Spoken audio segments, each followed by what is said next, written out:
how to replace the air conditioner air filter.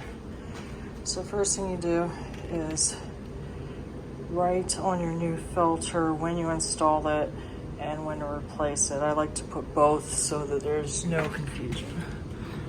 Then carefully do this. If it hurts your fingers, use pliers. And then, so this one's pretty dirty. So you pull it out and try not to drop it so that the dirt doesn't shake off. You see how much cleaner the new one is.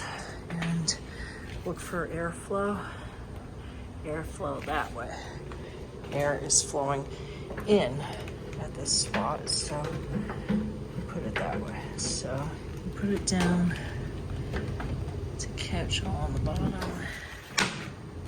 Put it up. Close it, make sure it's in all the way. There, done.